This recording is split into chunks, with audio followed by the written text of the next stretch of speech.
미카모카 파엘림 하도나이. 할렐루야. 아멘. 미카모카, 누가 하나님과 같을 소냐. 오늘은 카타 마르콘 유앙겔리온. 할렐루야. 마가에 의한, 마가를 따른, 마가가 기록한 마가복음 오늘 공부하게 되는데요. 마가복음은 일단 기본적인 그 자료는 주어졌으니까 한번 훑어서 읽어보시고요.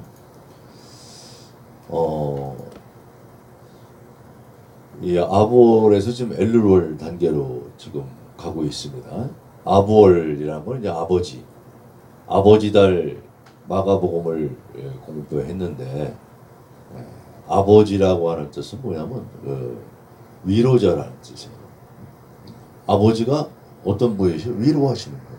그래서 아볼 9일부터는 이제 엘룰러를 맞이하게 되면서 위로의 7주간이라고. 그래서 위로하시는 분, 위로가 임하는 때. 아멘. 오늘 마가 공부를 하면서 위로가 임하는 여러분들 되시길 예수님의 이름으로 축복합니다. 아멘. 왜 그렇습니까? 비극을 당한 자들에게 위로를 주실 이는 아버지 하나님 뿐이시기 때문입니다. 아멘.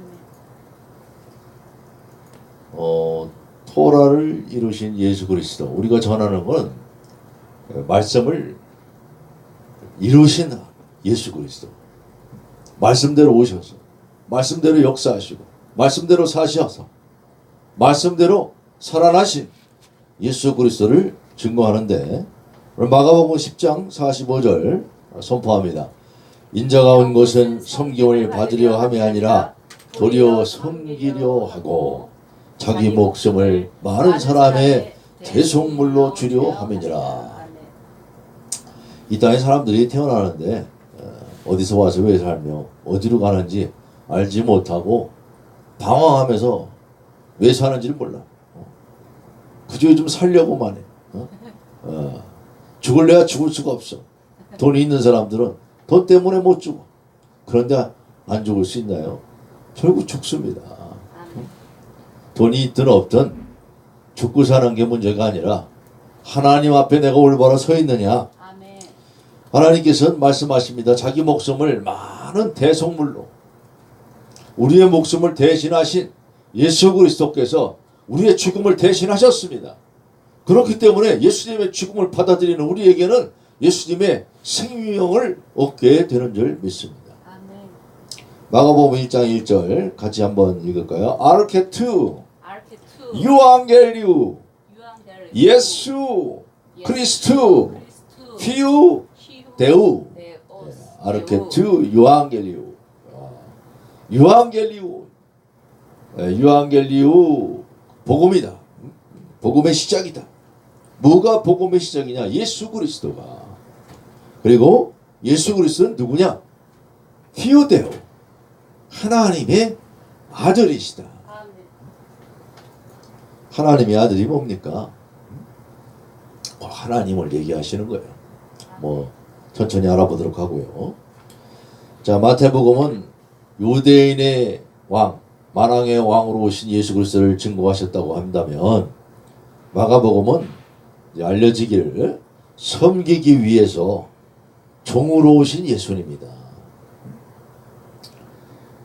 자, 우린 종 얘기들을 하는데 뭐 그것도 없지 않아 그렇게 해석할 수도 있습니다만은, 무엇보다도 마가복음은요 1장 1절 지금 선포했는데 하나님의 아들을 강조하고 있다는 사실을 잊어서는 곤란합니다. 그래서 신학자들이 여러 가지 공부들 하곤 합니다만, 신학이라고 하는 게 그래요. 뭘 신학하느냐를 깨달아야 돼. 오늘 우리가 공부하면서도 말씀을 전하는 자나 듣는 모두에게 정말 하나님은 누구신가? 하나님이 왜 예수신가? 하나님의 그 정체에 대해서 확실하게 알고, 그리고 바로 그 예수 그리스도 안에서 생명을 얻어가는 여러분의 삶이 되시기를 예수님의 이름으로 축복합니다. 아멘. 제가 지난주에 이런 책을 하나 읽었어요. 성경 비평학은 과학인가 의견인가. 이 에타 린네만이라는 독일의 여성 신학자가 쓴 거예요. 독일 여성 신학자 에타 린네만이라고 하는 사람은 예수님의 비유에 대해서 책을 얼마나 잘 썼는지 독일 신학교의 교과서예요. 그런데 이분이 회심을 했어요. 나 신학자로서 건방을 떨었다. 그래서 회개한다. 예수님에 대해서 정확하게 알고 보니까 얼마나 내가 엉터리 신학자였는가를 깨달았다. 그래서 내 책을, 내가 발간한 책을 불태워버려라. 이렇게 하면서 이 책을 쓴 거예요. 예? 예. 여기는 처음부터 무슨 얘기가 나오냐면 대학 교육의 허와 실에 대해서 얘기가 나와요. 대학 교육이 뭐냐? 학문적으로 뭔가 정립하는 척하는데 기본적인 가설을 세워놓고 그 가설에 맞으면, 맞는 것도 아니죠. 자기가 가설을 그럴듯하게 추론해놨는데 그걸로 학위를 인정받게 되면 그 다음부터는 그걸 무슨 권력 삼아서 내 말을 듣는 사람이 제자야. 그러니까 나하고 의견이 다른 사람은 논문을 쓸 수 있어요, 없어요? 못 써요. 그런데 이분이 독일의 최고의 신학자들로부터 찬사를 받고 인정을 받고 박사가 돼가지고 자기 책이 교과서로 실리기까지, 교과서로 채택되기까지 이렇게 귀한 사역을 했음에도 불구하고 오늘날 이 사람은 회개를 했단 말이야. 내가 모든 가설들에 너무 미쳤었다. 가설은 가설일 뿐이다. 그리고 성경은 가설을 가지고 해석하는 것이 아니다. 아주 이 귀한 말씀을 지금 하고 있어요. 실제로 저도 학교 공부를 하면서 보면 뭐 석사 박사 이렇게 제 과거를 저도 얘기하기가 좀 부러운데 지도교수 눈에 벗어나면 안 되는 거예요. 그러면 논문을 쓰는데 뭐에 맞춰야 돼? 지도교수 눈에 맞춰야 되는 거야. 전 세계 어느 학계고 마찬가지인 거예요. 그런데 어떻게 하나님의 공부를 하는데 사람의 머리들만 빌려서 합니까? 사람의 머리도 빌려야지만 우리가 정말 성경이 말씀하시고자 하는 본뜻 취지를 알아야겠다. 아멘. 그걸 벗어나가지고는 곤란한 거예요. 그 신앙이 없이 이걸 해석하려고 해서 곤란한 거예요. 아멘. 그 신앙이 있는 사람들도 잘못 해석의 세계로 들어가다 보면 지 신앙을 파괴해. 지 신앙을 버려야지 인정을 받으니까. 그래서 잘 생각해야 돼요. 예수 그리스도는 어떤 분이냐? 오늘 증거하는데 옛 세계를 마감하는 거예요. 아멘. 이제 새 시대가 왔다 이거예요. 아멘. 늘 강조합니다만 뜨는 해다 이거야. 진짜 해가 떠오른 거야. 전 세계 문명의 역사적 시점, 전환점이 이루어진 거예요. 그래서 디오니시우스 엑시구스라고 하는 사람은 AD 470년 이후의 사람이지만 이 사람이 공부를 하면서 예수님의 탄생이 얼마나 중요했는지 그 사람 때문에 AD와 BC가 나눠진 거예요. 오늘날 전 세계에 어떤 나라의 역사고 전부 이 AD와 BC를 따지고 있어요. 자기들의 세계가 확실하면 자기네 나라의 연호를 써야지. 우리도 조선 왕조 연호를 쓰든지, 일본은 일본 왕조의 연호를 쓰든지, 독일은 독일대로 그 왕조의 연호를 써야지. 왜 AD와 BC를 쓰냐고. 왜 시대 구분을 하면서 예수님을 기점으로 하면서 예수님을 오도하고 그러냐 이거예요. 늘 깨달아야 됩니다. AD와 BC를 살면서 내가 내 시점을, 내 시기를 2021년 오늘 이 시점을 잊어서는 곤란하는데 그것이 누구 때문에 기점이 이루어졌느냐? 예수님 때문에 이루어졌다. 자, 하나님의 아들 신인이라고 그래. 신인. 근데 이런 분은 그냥 아무나 되는 게 아니에요. 선지자이면서 제사장이시면서 그것도 대제사장으로 와야 돼요. 대제사장이시면서 메시아로 오신 분. 그분이 하나님의 아들. 이 하나님의 아들이라고 하는 이 칭호는 로마 시대에는 로마 당대에 로마가 얼마나 압독하고 인류 역사에 획을 그은 사건이냐면 제우스 신을 믿는 사람들 헬라는 제우스 신상을 섬겼다고. 근데 로마 때부터는 그러는 거예요. 내가 곧 신이다 이거. 내가 곧 법이자. 내가 곧 신이다. 그러니까 이제 신상을 섬기는데 누구의 신상을 섬겨? 내 얼굴 그대로 동상을. 그래서 오늘날 자꾸 동상들 좋아하는데 사람 동상 자꾸 추앙해봐야 그 사람의 실체를 정확하게 알 수 있느냐? 여러분 모습 갖고 하는 것도 아니고 그 사람의 사상도 마찬가지야. 훗날 어떻게 기록하느냐? 어떤 사람은 어느 지역 가면 꼭 선생님이라고만 해야 돼. 그분은 선생님이셔. 그분은 위대한 분이셔. 역사가 뒤바뀌면 그놈 나쁜 놈이야. 이렇게 될 수도 있는 거야. 어? 늘 깨달아야 되는 거야. 아멘. 어? 지금 김일성이는 우상이지. 어? 그 동상까지 세워가지고 로마 시대에요. 로마 황제가 하던 짓이나 오늘날도 여전히 이런 짓들을 하고 있는데 아멘. 동상 세우는 거 좋아하는 사람들은 사탄의 자식들이다. 응? 사탄이 뭐냐? 아유 귀신 아니냐? 뭐. 하나님을 대적하는 게 사탄이야. 아멘. 만왕의 왕, 인류의 왕, 천상 천하를 주관하시는 분. 아멘. 예수 그리스도가 왜 중요하신 분이냐면 왜 예수 그리스도만 신이시냐면 아멘. 천상 천하를 주도하시기 때문에 아멘. 오늘날도 여전히 살아서 역사하시기 때문에 아멘. 모든 역사의 축이자 전환점 되시는 분이시기 때문에 아멘. 만물이 다 그로 말미암고 그분을 위하여 창조되셨습니다. 그러니 이 소식이 얼마나 좋은 소식이냐면 예수님과 함께하는 우리도 만물 이전에 세우심을 받고 그러니까 내가 사는데 괜히 사는 게 아니다 이거야. 하나님의 계획 속에 있는 너의 신분. 할렐루야. 예수 그리스도를 받아들이고 예수 그리스도를 신으로 받아들이고 예수님을 내 구주로 받아들여서 예수님을 내 메시아로 받아들여서 그래서 얻는 게 뭐냐?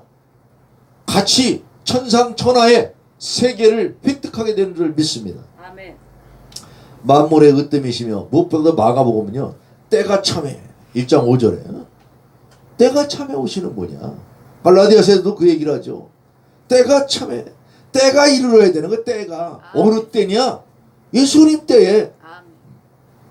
이 땅에 오셔서 하나님의 아들이시라는 거예요. 뭐 여기 순환의 역사도 있고 여러 가지 해석들이 나올 수 있습니다. 그러나 사람들의 해석도 그렇게 보는 시각이 있구나 이렇게 우리가 존중은 해줘야 되지만 거기를 추정해서는 곤란하다. 이렇게 해석할 수도 있겠구만. 무엇보다 그러나 1장 1절에 하나님의 아들 예수 그리스도의 복음의 시작이다. 아멘. 이것을 잊어서는 곤란한 겁니다. 자기 백성을 죄에서 구원하시는 분, 영원하신 메시아를 마가복음을 공부하면서 우리 깨닫기를 원합니다. 마가복음 연구사를 잠깐 살펴보면 연구사가 뭐 대단히 중요해서 설명드리는 게 아니라 계속 말씀드렸다시피 학자들의 의견도 무조건 무시만 하면 안 되고 인간의 이 노력들 성경을 좀 이렇게 알고 싶어하는 노력들 불신자들도 알고 싶어하고 알고 싶어하는 데 대해서 답변을 할 줄 알아야 돼. 그러니까 왜 사람들이 어떤 생각들을 갖고 있죠? 왜 잘못된 생각을 갖고 있는가? 이런 것들을 알기 위해서는 그 사람의 생각을 같이 공부를 해야 되는 거예요. 공부하지 않는 백성은 망하는 거예요. 하나님을 알고자 하면 하나님이 여러 지식을 줘갖고 불신자도 쓰신단 말이에요. 자, 초대교회 어거스틴이라고 하는 사람은 회심을 하고 나서 이 오늘날 마태, 마가, 누가 이렇게 돼 있으니까 순서대로 그래서 마태 우선서를 갖다 보니까 이제 마가복음을 좀 무시한 경향이 있어. 좀 짧잖아. 짧은 책은 무시해도 돼. 짧은 게 더 어려운 거야. 요약하는 게 쉬운 게 아니야. 근데 이게 과연 요약이냐? 요약이 아니다 이거예요. 홀츠만이라고 하는 사람이 마가가서를 어떻게 세웠냐면 마가복음 우선설이라는 걸 내세웠어요. 아니다. 원래 짧은 게 더 값지고 짧은 게 더 원조다. 이런 가설 속에서 마가복음 우선설을 세웠는데 이게 또 브레드라고 하는 신학자는 말씀을 이렇게 보다 보니까 예수님이 하나님 나라의 비밀을 얘기하시고 또 귀신을 막 쫓아내시고 하나님으로서의 하나님의 아들처럼 정말 누가 봐도 하나님의 아들이야 이 기록상으로 보면. 그런데 말하지 마라 이런다면 왜 말하지 말라 그럴까? 그래서 메시아 은닉서를 두고 브레드의 가설이라는 게 또 나왔는데 그걸 왜 예수 그리스도께서 말씀하지 말라고 하시는가라고 하는 것은 그걸 왜 또 마가가 그대로 기록하고 있느냐는 것은 마가의 신학적 의도도 있고 또 예수님이 진짜 그렇게 말씀하셨을 때에는 이유가 있어서 그러신 거지. 그걸 내 생각대로다가 풀려서 곤란한 거다. 자, 막센이라고 하는 사람은 예수님의 순환사가 먼저 원래 마가가 쓸 때 글을 쓸 때 자기의 글 방식이죠. 자기가 자기처럼 생각을 하는 거야. 마가가 이 글을 쓸 때 그냥 썼겠냐? 근데 원래 처음 쓰려고 했던 건 예수님 죽으심, 예수님의 고난당하심 이것을 쓴 거 아니냐. 근데 그걸 쓰려고 하다 보니까는 그 전에 어떤 일을 하셨느냐 일할 행정을 써야 되고 일할 행정을 쓰려다 보니까 예수님의 출생 과정도 써야 되고 이렇게 해서 쓴 거 아니냐. 진짜 쓰려고 했던 것은 순환 기사였다 뭐 이런. 그리고 왜 그걸 썼느냐. 로마의 당시에 예수 그리스도를 믿는 사람 핍박을 받으니까 이렇게 예수님처럼 핍박받는 가운데서도 그분이 부활하셔서 그래서 고난받는 성도들에게 희망을 주기 위해서 쓴 거 아니냐. 성경을 썼을 때 그런 의도도 없다라고 할 수는 없지만 뭘 증거하려고 한다고 그랬어요? 제가 1장 1절에 하나님의 아들 그걸 쓰시기 위해서. 근데 왜 그분이 죽으셔야 하는가? 그걸 기록하기 위해서 써놓은 것이지. 그리고 무엇보다 중요한 건 여기 하나님의 아들이라고 하는 하나님의 음성이 들려지고 또 누가 하느냐면 제자들이 하는 게 아니야. 원래 제자들이 하나님의 아들이라고 고백해야 되는데 하나님의 아들이라고 고백하는 제자들이 없어. 오히려 귀신들이 이방인들이 십자가에 돌아가시는데 백부장이 저분은 하나님의 아들이셨다. 남들이 그래. 예수님의 제자가 우리가 글을 쓴다면 어떻게 쓰겠어요? 우리가 보니까 정말 예수님은 하나님의 아들이야. 우리라면 그렇게 쓰지. 근데 왜 그렇게 쓰지 않았느냐. 이거 고차원적인 변증법이라고 할 수가 있는 거예요.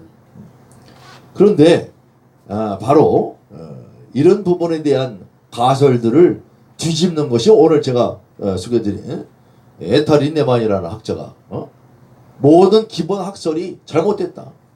가설들이.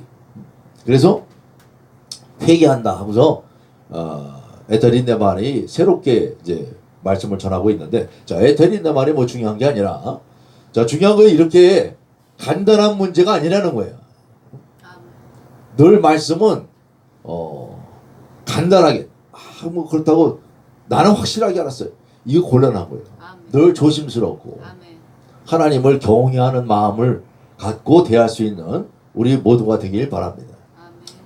자, 그리고 이 에타린네만이라는 사람이 이제 성경도 그 외적으로 교회사를 또 연구하고 하다 보니까 이 예수님의 이 글을 알려면 그 시대적 정황도 다 알아야 돼요. 그 당시 초대 교회의 그 교부들의 기록들도 무시할 수가 없고 또 우리가 구전자료 하니까 전부 다 이렇게 생각해요. 이거 구전자료니까 전해져 내려온 거야. 들은 게 어떻게 기억이 정확할 수가 있냐.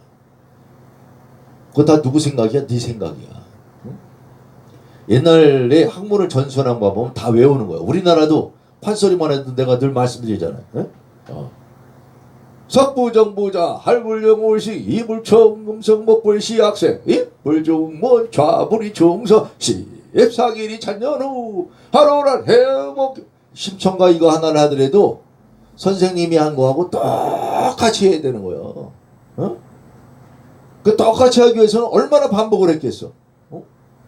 지금 내가 가사도 없이 이렇게 했을 때 얼마나 많이 반복을 했겠어. 이 반복을 하면서 뭐 기억력이 현찮은 게 아니라 구전자료가 더 정확한 거야. 토시 하나까지 음쪽까지도 우리는 음악 우리나라의 판소리야. 음쪽까지도 똑같아야 돼. 선생님하고 삭부정불자 할불정불시 이불청음성 이게 똑같이 그거 하도록 선생님이 계속 시켜. 그 소리가 안 나오면 목이 터져야 돼. 너 내 소리. 나는 중간에 포기했어. 내 소리가 선생님 소리를 닮을 수가 없어가지고. 목이 한두 번 쉬는 것도 아니야. 그렇게 해서 똑같이 복제품이 나와야 되는 거야.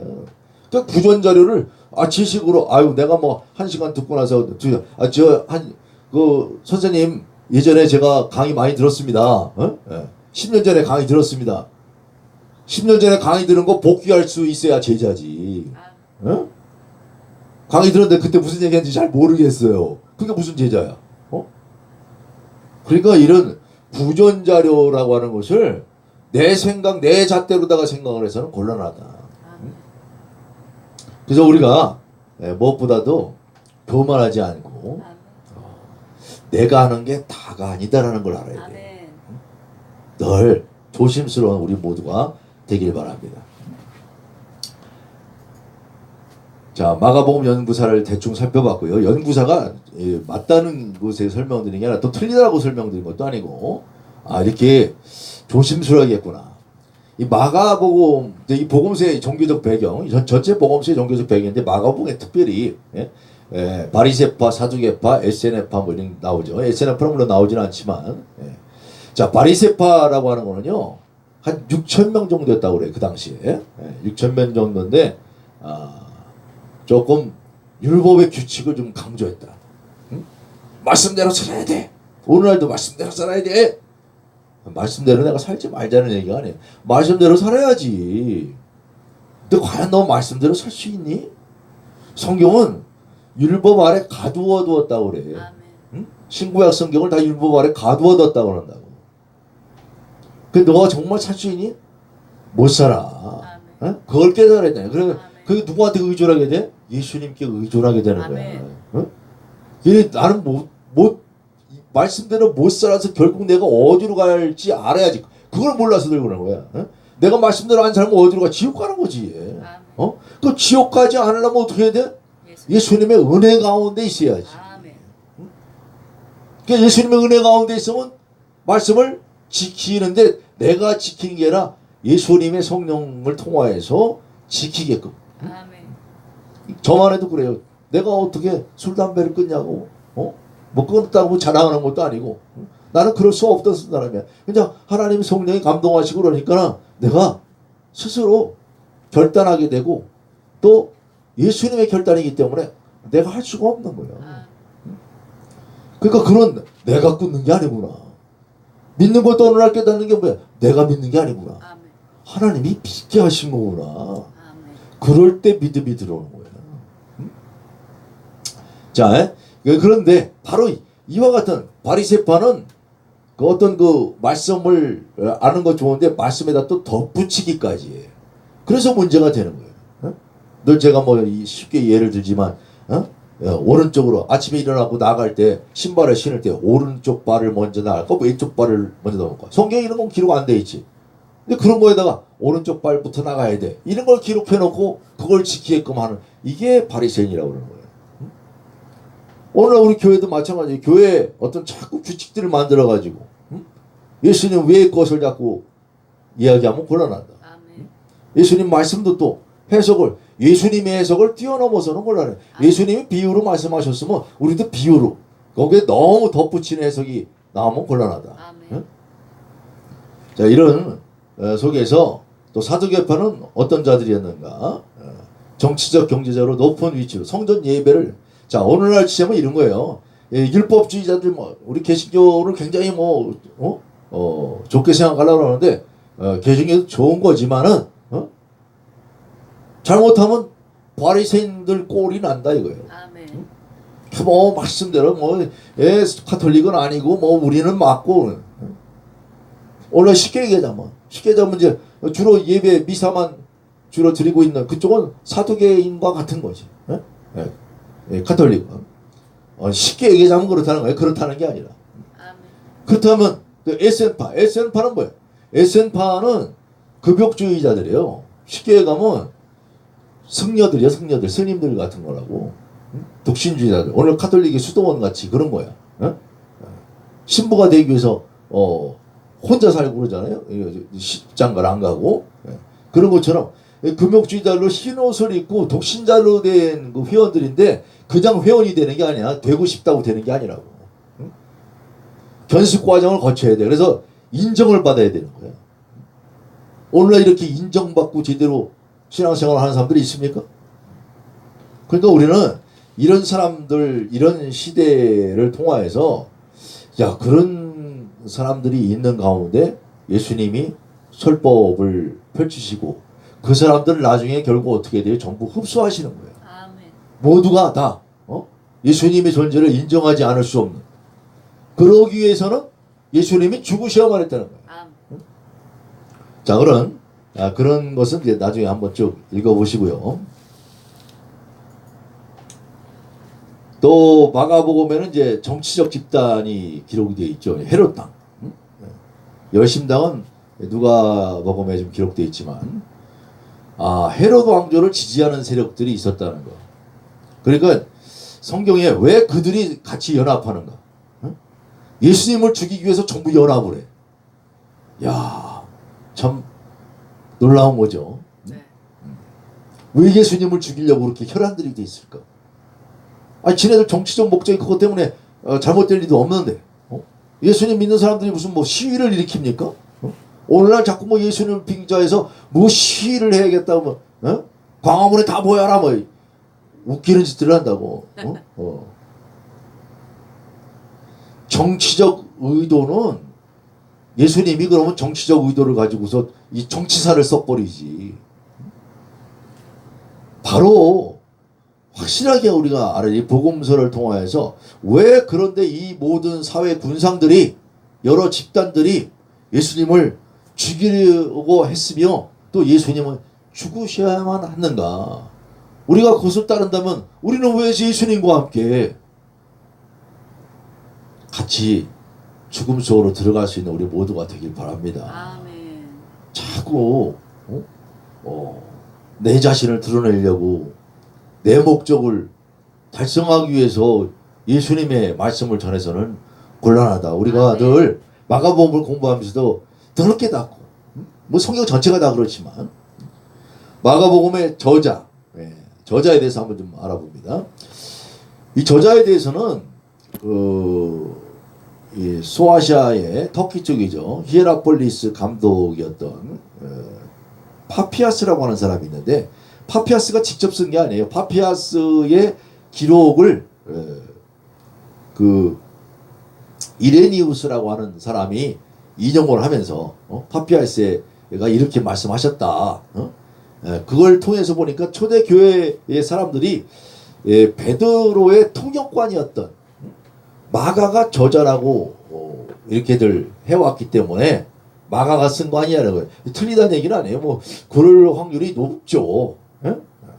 그리고 통역자라고 얘기하는데 제가 좀 전에 말씀드렸다시피 베드로의 통역자라고 했다면 베드로가 뭐 이 히브리인이기 때문에 헬라어를 잘하는 마가가 옆에서 헬라어로 통역했다고 이렇게 생각하면 곤란하다.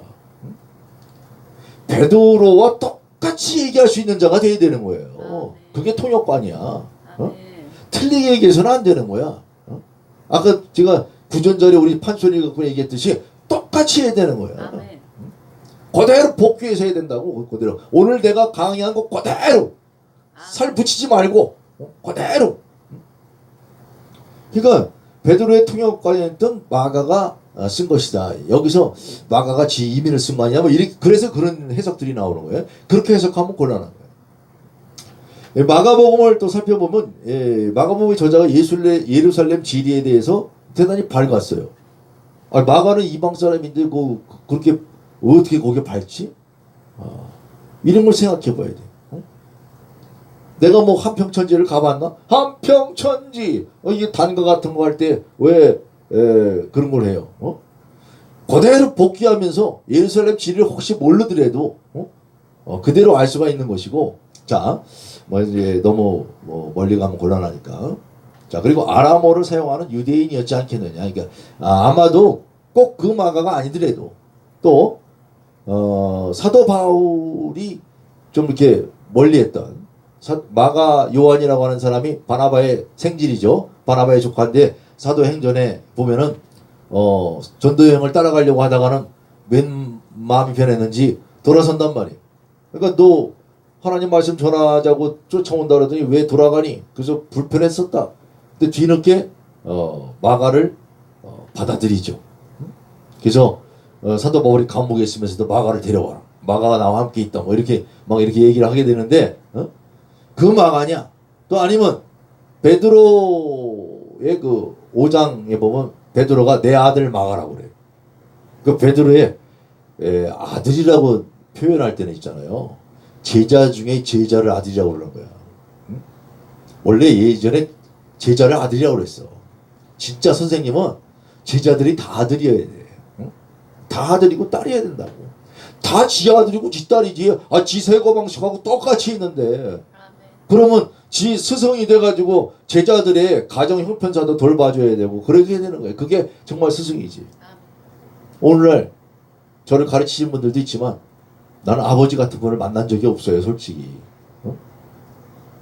오늘 우리가 정말 소수의 사람이라도 내 앞에 제자가 된 자들을 아들로 삼고 전심을 다해서 그들을 케어할 수 있는 그런 목회가 되기를 예수님의 이름으로 축복합니다. 자, 이렇게 다양하게 생각들을 할 수가 있는데 다 틀리다고 할 것도 아니고 다 맞다고 할 것도 아니에요. 제가 이 말씀을 드리는 이유는 이 가설들이 일하는 게 무너질 때 그거 어떻게 감당하려고 가설들을 함부로 내느냐 이거예요.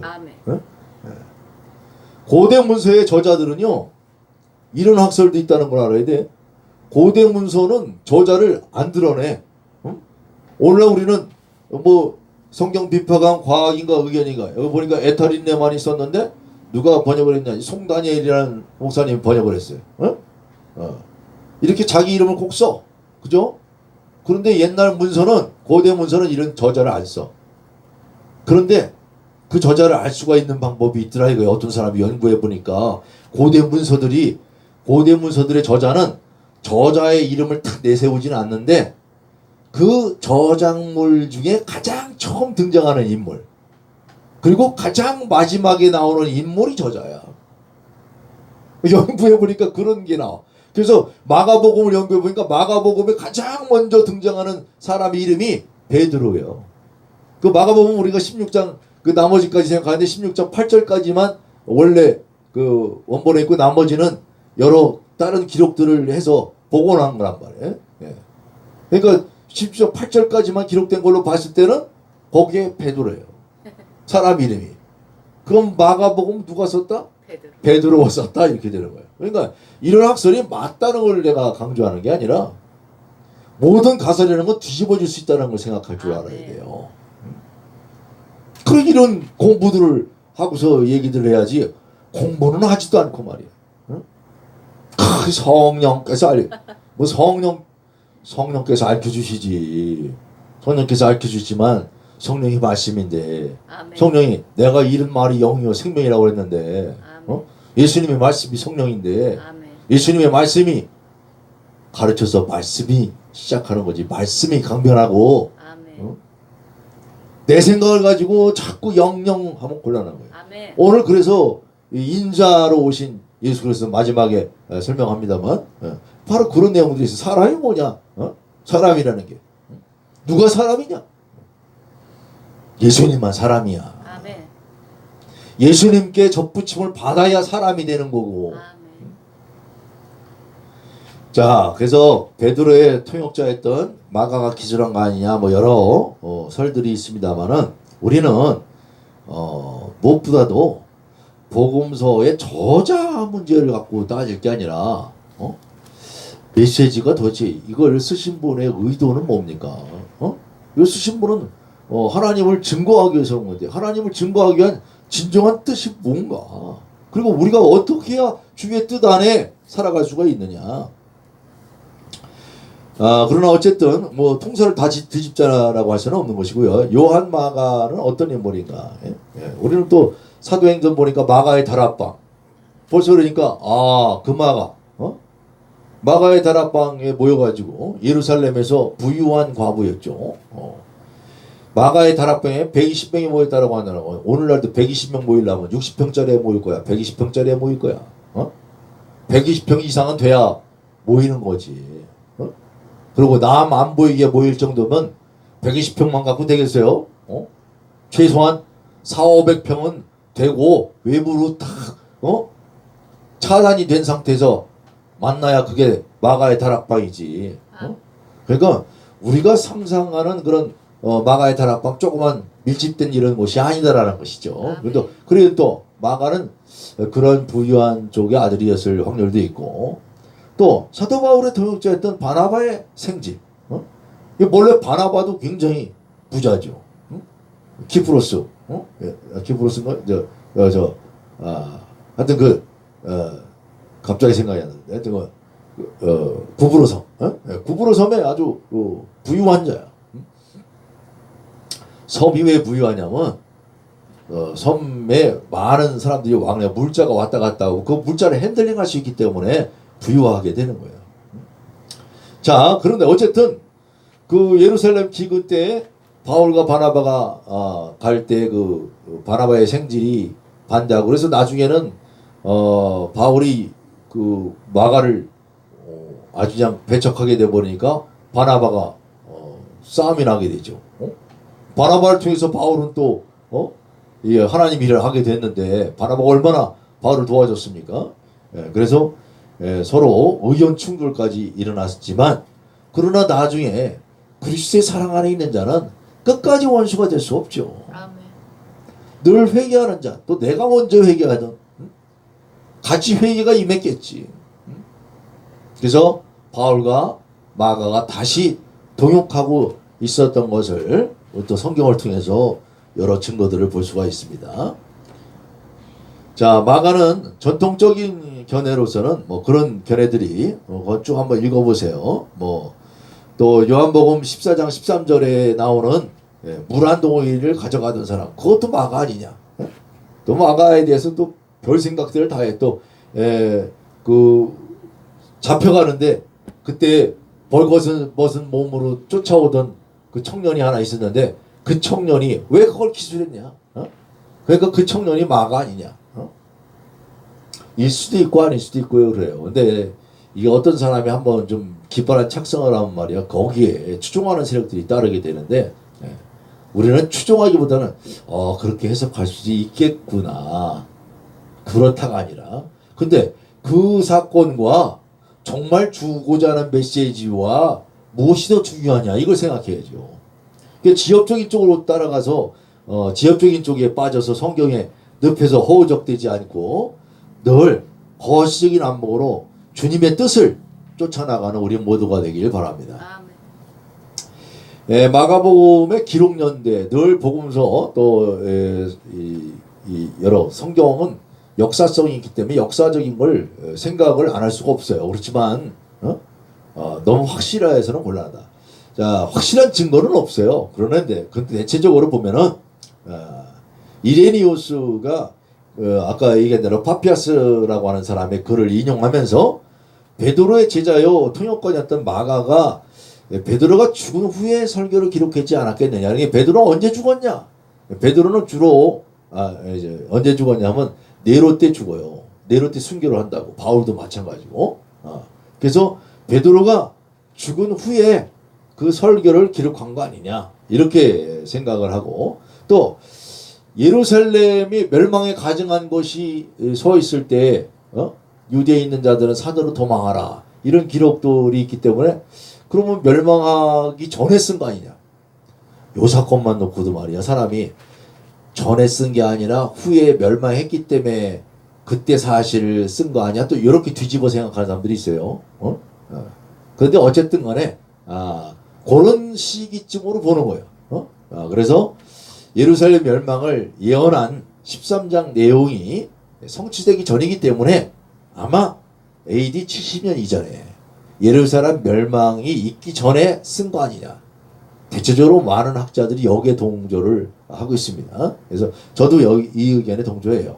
그래서 우리가 뭐 많은 사람들을 쫓아가는 게 아니라 이제 성경의 말씀대로 말씀 안에서 우리가 추측을 할 수 있기를 바랍니다. 너무 성경을 뒤집고 뒤집으면 곤란해요.